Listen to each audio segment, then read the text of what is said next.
So yeah, we're looking forward to just sharing a little bit about some of our current work.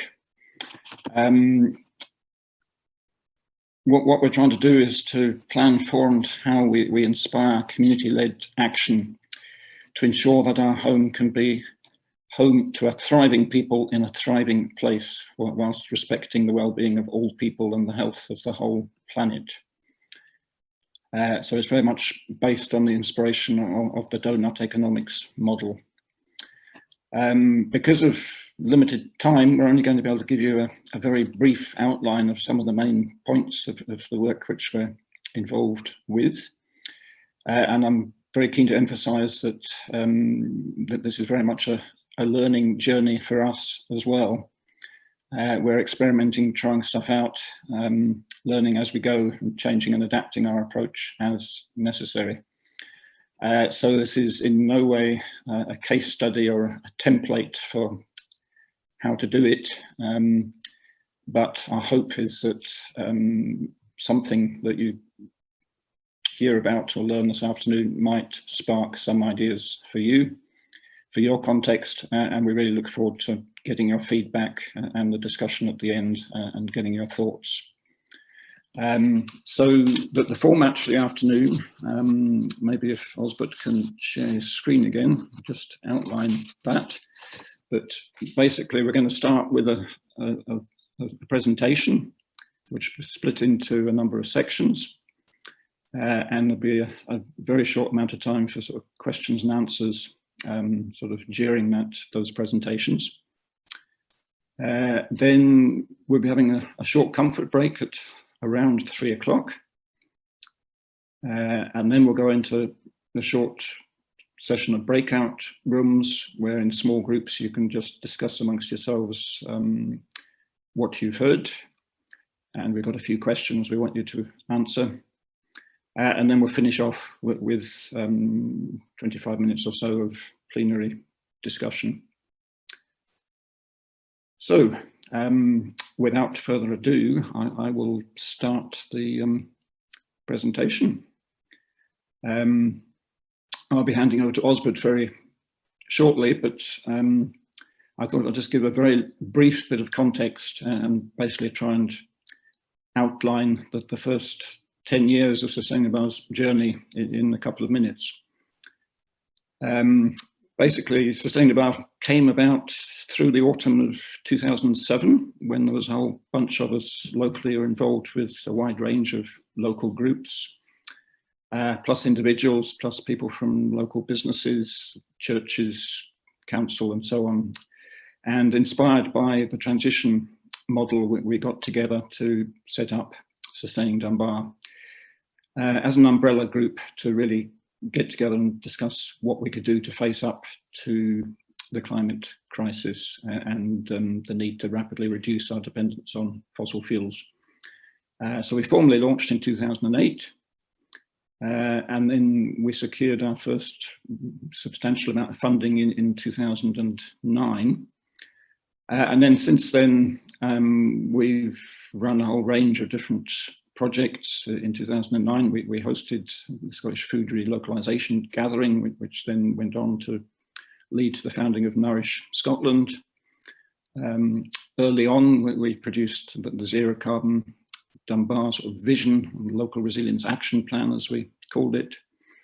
We ran a whole bunch of transport projects. We ran an energy advice service. We set up Dunbar Fair Trade Town, local food projects, active travel and cycling projects. And then we were Scotland's first zero waste town. There were projects such as Rural East Lothian Bus Users Group and the Community Rail Partnership, which was set up to try and improve public transport locally. And we've incubated and sort of spun off independent projects such as the Dunbar Community Bakery, what's now become Co-Wheels Car Club, and Zero Waste Hub, and so on. So we've attracted a lot of funding over the years, mainly from the Climate Challenge Fund, but also from Zero Waste Scotland and the National Lottery and various other places. Then when the Zero Waste Town so-called project came to an end in 2017. We also did actually apply back to the Climate Challenge Fund to set up a waste innovation hub. And we were awarded quite a substantial grant for that, actually. But then we had to refuse that grant, as it turns out, because it took much longer than we thought possible to organise a lease on the premises we were hoping to use. So that was a bit of a setback. We went from sort of around 8 years, I suppose, of having project funding of one sort or another and employing 3 or 4 full-time staff to suddenly not having any staff and no funding, and we had to give up our office. But it was also a chance to take a step back and reflect on where we'd been and where we wanted to go, and to re-engage with our members, because we were aware we'd become very focused on effectively delivering contracts for the Scottish Government. And most of the work was being done by paid staff, and that sort of volunteer effort had become a bit sidelined to a certain extent. And we were keen also to explore how we could become less dependent on project funding. I mean, over the years leading up to that, we had made various efforts and expended a lot of effort actually in setting up income generating projects, particularly looking at opportunities for community energy generation. They had come to nothing for various reasons, which was hugely frustrating. But we were keen to see if we could acquire an asset in order to at least be able to generate a little bit of our own income and be less dependent on constantly applying for project funding. And at that stage, we did manage to get another grant from the Scottish Government, actually, from their Strengthening Communities programme. And that enabled us to employ Osbert on a part-time basis as our development manager, and specifically to look at addressing one of the issues which had come up through our earlier work, which was to address the great shortage of local workspace. We're aware that there's huge numbers of people commute out of Dunbar for work, at least they used to before COVID. So we were keen to set up community-owned workspaces of different sorts, including a co-working hub, to enable people to work locally and also to bring more business to the high street during the daytime. So that's a very hasty run through the first 10 years, and I will hand over to Osbert to continue the story.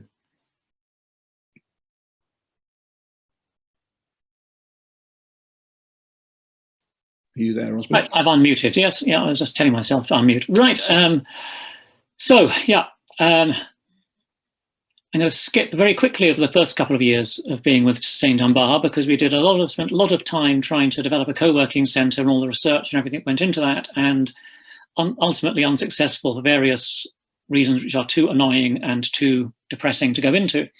But we weren't able to secure premises was the main problem. At the same time as doing all of that, and I was trying to focus my time primarily on developing the co-working space, but at the same time, the board and other volunteers were trying to work on the sort of building community side of sustaining Dunbar. So the community garden was going strong, organising social events, book clubs and films and so on. So moving on in our timeline here, in end of last year we started, because of the not making progress with the co-working centre, we needed to start thinking about what is a new strategy for sustaining Dunbar, rather than making an assumption it was definitely going to be based around a co-working centre. And out of that, the focus we decided on was to focus around collaboration with other groups in the community. And around the same time as we were having that conversation, we were approached by the Friends of John Muir's birthplace. And that led, we'll hear more about that in a moment, but that led to us collaborating with them to develop an exhibition and a program of associated events, community events, around the concept of John Muir and climate change. And we got a bit of funding from the area partnership to do that, which enabled us to take on someone to do some of the community engagement work around that. We were all set in the spring of this year, really, to get cracking with that. And then obviously we had a bit of problem with COVID. And so the exhibition and the events program was all delayed. So with COVID being in our faces and all around, we were thinking, well, what are we going to spend our time doing? We've been very lucky that we'd just got another 6 months of funding to develop the co-working centre, which was then, there was a little bit of interest in a possible thing. We got a bit of an extension of funding, and the Scottish Government very sensibly said to us, like to many other groups, obviously all your plans have changed, and basically do something useful in response to COVID, which we thought, what can we do? And we then worked with the community groups and community councils in the area that were taking a lead on the response to COVID and providing, organising food kitchens and stuff like the food banks and so on. And we were able to secure nearly £90,000 of funding for those projects. At the same time, we were working to develop the exhibition and to take that online, and developing starting to develop online programs to sit alongside that. And at the same time as all of this was going on, trying to develop a strategy for sustaining Dunbar, which took account of the new reality and linked community action into our longer term vision of sustainability, and building that around the ideas of build back better, although we don't actually use that language in our literature at the moment. And we also spent a while developing a narrative as well, really trying to think about how are we describing what we're doing, who we're working with, and who's important, who's in that story, and what roles do they have. This all evolved into what is now called the What If Network, and we'll say a little bit more about that shortly. And so, and then coming more or less right up to date, or the autumn and winter of this year, What If Network is established and developing. And where that work is about working towards a community-led recovery plan from COVID, but also a revision of a local resilience action plan for Dunbar and area. So about linking the recovery from COVID into tackling climate change and the climate emergency, environment emergency, and so on. And in terms of that piece of work, we've got some funding from the Community Recovery Fund for our work, and for other local groups that are doing on-the-ground recovery work around COVID. So we're going to come back to how that all worked in a moment, but I'm going to hand over now to Duncan. And Duncan, over to you to talk about how the John Muir birthplace got looped into all of this. Hello, everybody. Welcome. I'm delighted to have this opportunity just to give you some background to the Friends of John Muir's birthplace. As you can see from the slide, we were set up in 1994. And basically, a Dunbar John Muir Association was our original aim. As you can see from the logo on the right, it was very much a sort of interconnectedness. And in the early days, we had more than 300 members of DGMA from all over the world. And obviously our aim was to advance the education of the public about John Muir and to implement his philosophy. Then in September 1988, DGMA, along with the Dunbar Community Council, East Lothian Council and the John Muir Trust, established the John Muir Birthplace Trust, with the aim of developing a centre for environmental studies named after John Muir. We didn't get funding through the Heritage Millennium Fund. That went to Natural Earth in Edinburgh. But we did actually manage to get enough funding to purchase John Muir Birthplace on the High Street at 126. And not quite sure why that slide skipped. Sorry? It's okay. Was that a clue, a hint? No, it wasn't a clue. It was an inadvertency. Are we okay there? We're okay there. Yeah. And then because we were part of essentially the lead charity in the John Muir Birthplace Trust, and we managed to secure funding to purchase it in 1989, January, February 1989. And then at the AGM in October 2006, we became known as Friends of John Muir's Birthplace, and we adopted our third aim and objective to support the ongoing work of the John Muir Birthplace Charitable Trust and the staff of John Muir's Birthplace. And so that's been our major theme. And one of the major aspects of that third aim is researching and producing annual temporary exhibitions to supplement the permanent exhibitions in John Muir's Birthplace. And most of those exhibitions in the past have focused on Muir himself as a writer or as a geologist. But if we move on to the next slide, we wanted to look at Muir's legacy as an environmental activist, campaigner and influencer, and his relevance for us today. And we used his signature from his very first journal, as you can see in the top right of the slide, John Muir, Earth, Planet, Universe. And John Muir considered himself very much a citizen of the world. And it wasn't about himself, it was about his campaigning for the natural world and so on.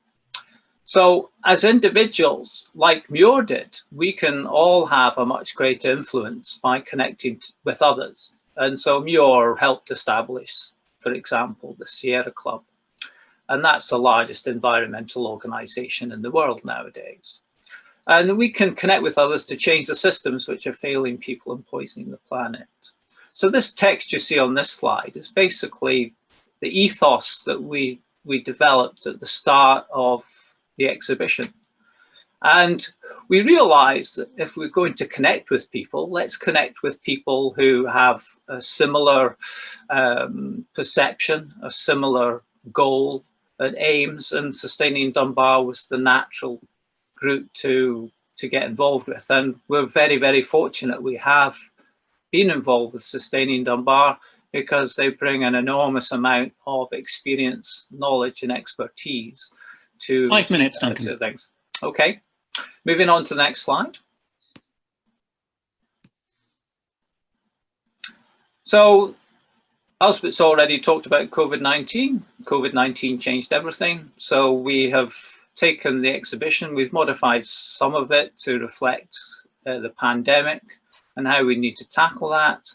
And we shall refocus on the climate challenge once the current situation allows. And so this image on the right-hand side of the slide is basically the poster about the outdoor exhibition at the Battery in Dunbar. So those of you that aren't local to Dunbar, if you ever get a chance to visit us in the future, please come down and have a look at this exhibition if it's still in place.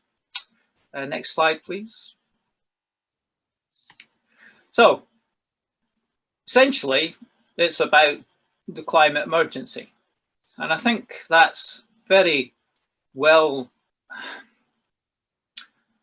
explained by the image here of a glacier named after Muir in Alaska.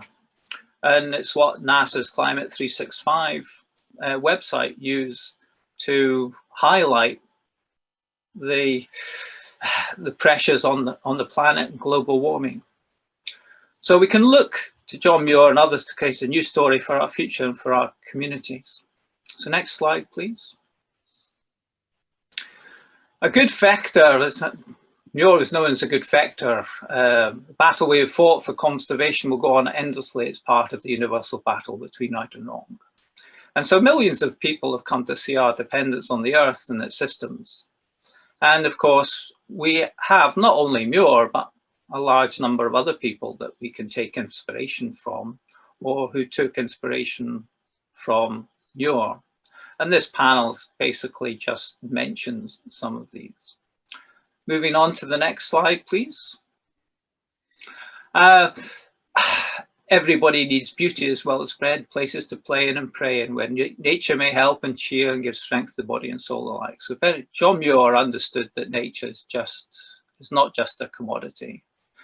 And there are many, many, many quotes by Muir, and the quote on this slide here is basically the ethos about John Muir and the benefit of getting out into nature, into wildness. And I think that's basically the introduction of the 3 slides that have a Muir theme. Right, so I'm just going to try and give a bit of an overview of the sort of the evolution of our strategy / approach, how they came about and where they are, and taking us up to where they are at the moment. And then I'm going to hand over to Ola, who's going to take us through a bit of a sort of case study of exactly what all this sort of highfalutin stuff means in actual hard work on the ground. So when I was looking back at this, I realized that all of this sort of emerged and evolved at a number of different conversations and at different times, and I'd have to go through my sort of notebooks and emails to work out what on earth all the different inspirations were for this. But it seems to me that there were really sort of 3 key corners or elements of what's become our strategy. One of those is around our vision and the challenge associated with that vision. Another one is about how the theory of change that we loosely hold. How do we think change needs to happen? How do we think change happens in the world and in the community? And then the third aspect of that is thinking about how do we how do we tell the story of what's happening and what needs to happen, and how do we do that in a way which encourages and enthuses people and brings them with us, but is also honest and true to the reality of the situation. So how I'm going to do this is I'm going to sort of pick out some highlights, and I'm going to illustrate them with some of the images from the slides in the exhibition, because I worked closely with Duncan and with Liz on a lot of the content of that, and particularly the latter half of the exhibition. Our sort of Sustaining Dunbar thinking very much fed into that and influenced it, and vice versa. So the first thing I want to have a look at is, come on, computer. Right. So on the left-hand side of the screen there, you see the graphic from the exhibition.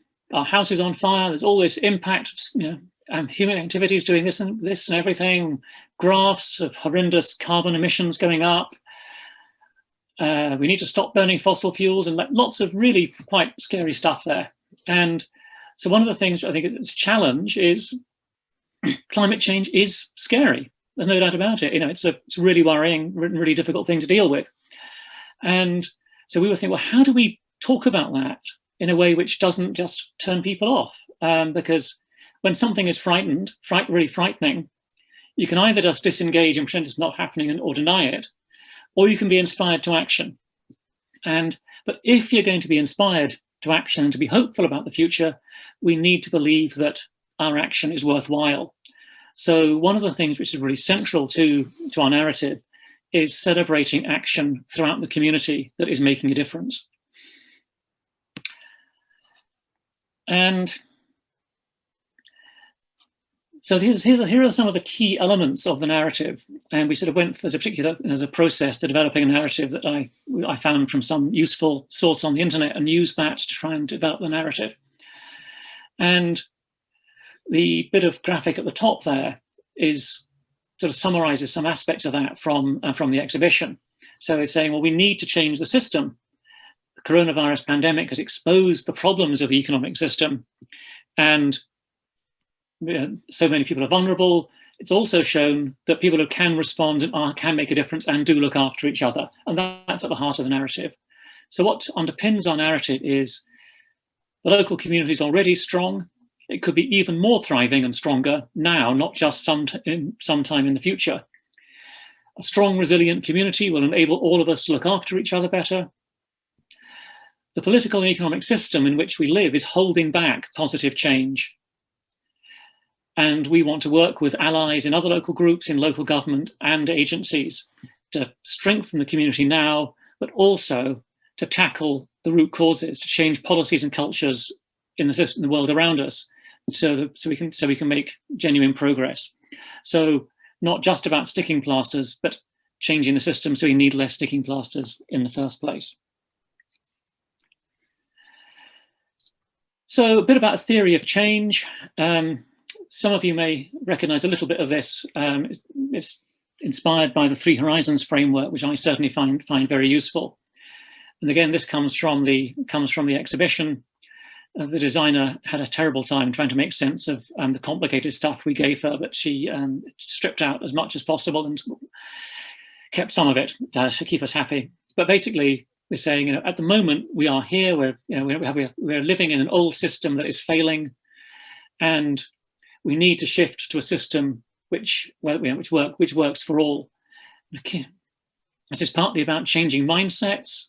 So instead of a mindset that economic growth is always good and that well-being comes from consuming more stuff, that we need to a mindset that we want to, growth should be, we need a growth in human and ecological well-being, that well-being comes from social satisfaction, for example. And we need to work out a transition. How do we shift from where we are now to where we want to go in the future?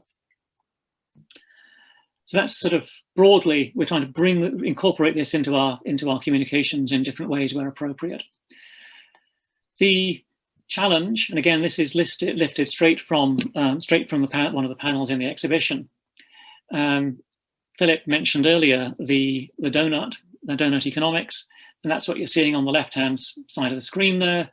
The idea that we have all these environmental, there's the limits to how much we can do, our impact on the environment that our economy can cause, from water, biodiversity, climate change, ocean acidification, and so on. But at the same time, we need to look after what they call the social foundations. We need to provide food and health and education and ensure gender, ensure equity and equality, and so on.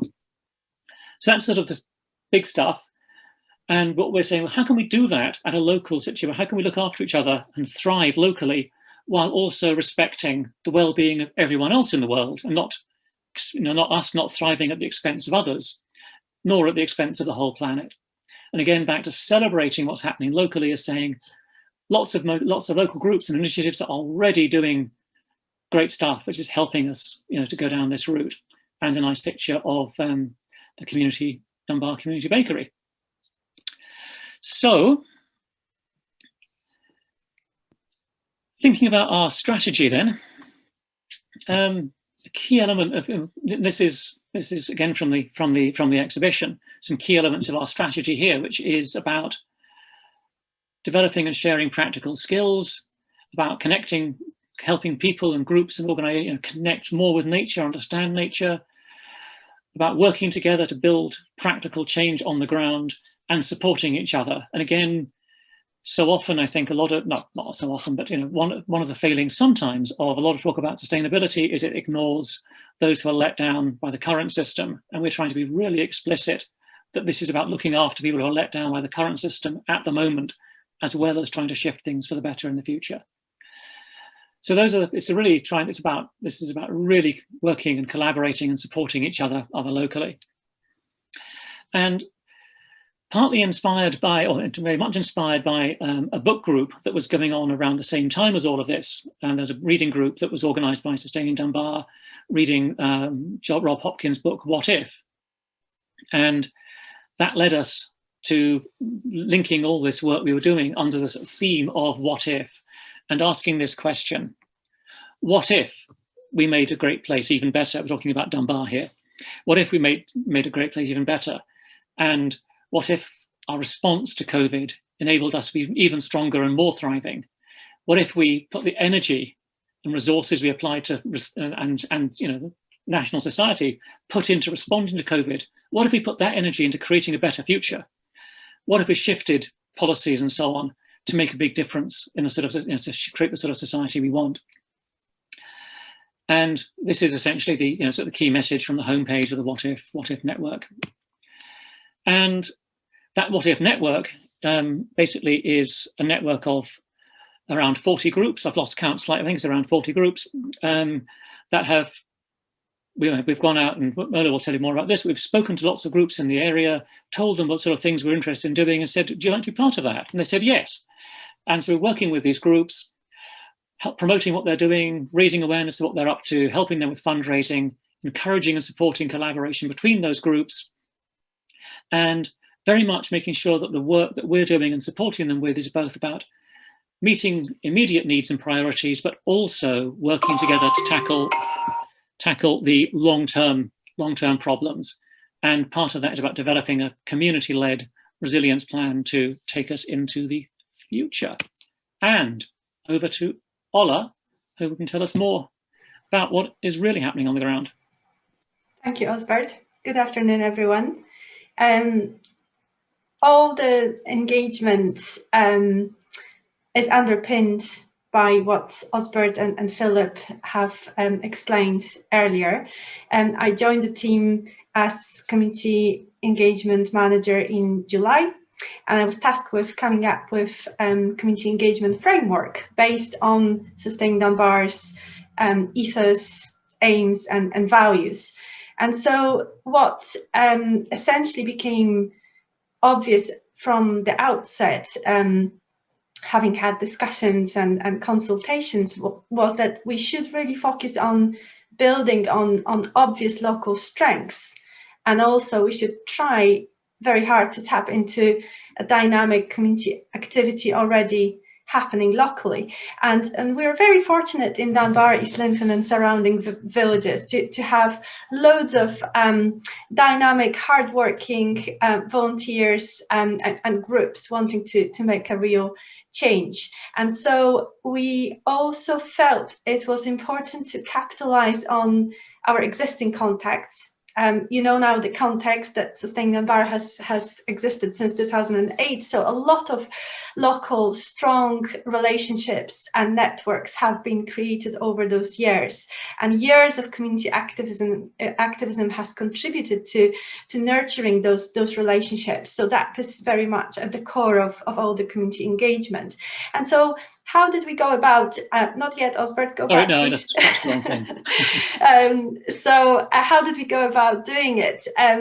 It was really important to listen to our partner organizations and to learn what they have been doing.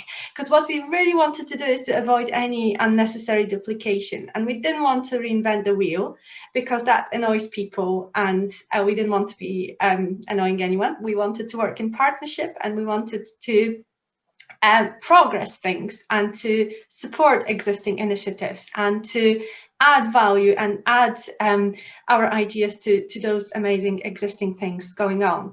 So we went about to connect with groups and individuals. We have met with loads of people, and we attempted to offer bespoke support. So we applied for funding, we talked to people, we gave them advice, we signposted them to various initiatives, as we realized that some of the good work which was happening locally was happening in parallel. And so people weren't aware of other groups doing similar work, and that's when we came along and helped to fill this gap. So next slide, please. And so those are key themes or strands of activity which I have been focusing on. I'm going to talk about Local Good Food Alliance in more detail in a minute. And Duncan gave us an excellent overview of John Muir exhibition already. I just wanted to mention here very briefly that the exhibition was designed and envisaged as a catalyst for a lot of community engagement. So we had a digital exhibition launch event, which was very successful, and many people came to that event, and we have designed a rolling program of community engagement activities which are happening online just now, and there will be more next year, and we very much look forward to time, hopefully soon, when we'll be able to organize events around that exhibition, also in physical space. I will also just very briefly mention local community halls network. This is an initiative which sort of emerged organically from our conversations with partner organizations. What it is a network of local community assets, and people could essentially look after them and help them thrive, which is very much about knowledge exchange and support and applying for funding collectively and learning about other places. So it's fairly in early stages of development, but we're following the Local Good Food Alliance model in order to progress that.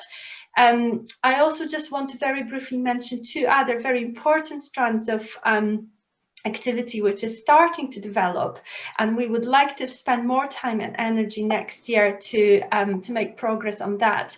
So health and well-being and local arts and craft scenes. So we have realized, talking to people, that there's a lot of potential, a lot of really good energy, and a lot of need to explore those strands further. And so we are continuing some research and continuing to meet people, and we'll be doing more work on this next year. Next slide, please. Okay, and you have another just under 5 minutes. Thank you. So Local Good Food Alliance, as I mentioned, is our core activity just now. It brings together a lot of groups, over 30 groups. They include growers, community groups which focus on food poverty, local businesses, but also passionate individuals who are involved with and very concerned about all aspects of growing food, distributing, also cooking and consuming healthy and local and sustainable food, and that includes education and tackling food poverty. So next slide, please. We have started working with this network, or establishing this network, on the back of realization that there was a growing need for a sort of collective approach and a cohesive action plan in our community. So our first meeting was on the 1st of September this year, and we thought it would be helpful perhaps for you to see the process. How did we go about establishing a Local Good Food Alliance? So I have a short overview of those next steps. So during the first meeting, we basically invited all the groups and asked them what their hopes and needs were, and what did they want in order to be able to progress their own respective agendas. And we were surprised by the wealth of expertise, but also the energy in the group, and very much an appetite to form what we called Local Good Food Alliance. During the second meeting, we asked everyone to think about one thing, just one thing that would help them to move things forward. And on the back of that, the outcome was that we decided to form and to articulate Local Good Food Alliance manifesto and an action plan. So we decided to ask people who wanted to be part of that in a more active way to create a subgroup, and we did this work kind of behind the scenes. During the third meeting, we had a draft manifesto and action plan for everyone to discuss, and this was a very vibrant discussion, upon which we published it on our website and shared it with the public. Then the fourth meeting was already about funding applications. We have put together two large applications for funding to support Local Good Food Alliance. And we also realized that it would be helpful for everyone to have a communication platform in order to be able to strengthen peer-to-peer communication. Then we decided to think about ways of putting this action plan into practice. And we offered everyone the members' time also during meetings to present their emerging projects and to share any updates. And finally, just last week, meeting number 6 meant that we were able to share very good news of some of the funding which we have received, and that was community recovery fund, but also climate asset fund.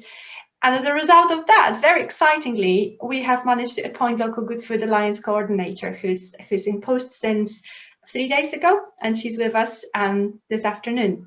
Next slide, very quickly, please. As we worked on all this, on the back of our minds, it was very important to think about strengthening all the relationships with our stakeholders, and that importantly includes East Lothian Council and also Dunbar and East Linton Area Partnership, which is one of the 4 partnerships in the local authority, part of the Connected Communities project. We also reached out to local community councils to ensure that they were well informed about our work, but also to ask them questions and ask them for advice and support. And in the context of Sustain Dunbar's work, we are in continuous contact with East Lothian Council's Climate Change Strategy Group in order to tell them about our efforts, and also many local groups, as I mentioned before. Our overarching aim is to find common ground with those stakeholders and to understand what they're trying to do, but also to explore how we can help them in achieving their goals. And so one-to-one meetings with members, with officers, presentations, various ones at group meetings, and loads of email updates and bulletins. Thank you. Next slide, please. And you've got about 1 minute. Okay. Perfect. Last slide. So what are next steps in terms of engagement? We obviously would like to nurture existing relationships. We are open to developing further collaborations. It's totally non-prescriptive, so we're listening and we are always ready to initiate conversations when people come to us. We are going to be facilitating meetings in the new year to progress health and wellbeing agenda, to focus on local economy, and also sustainable arts, which has already started just a few days ago. We certainly have to apply for some further funding in order to help us secure longevity of the project and to allow us to do some of this work to continue. And we can't wait to explore in-person engagement when it's permitted. So we don't want to be limited just to digital, although it's working well, but we really want to engage with people in person in the new year. That's me. Thank you. Thank you very much, Ola and Osbert.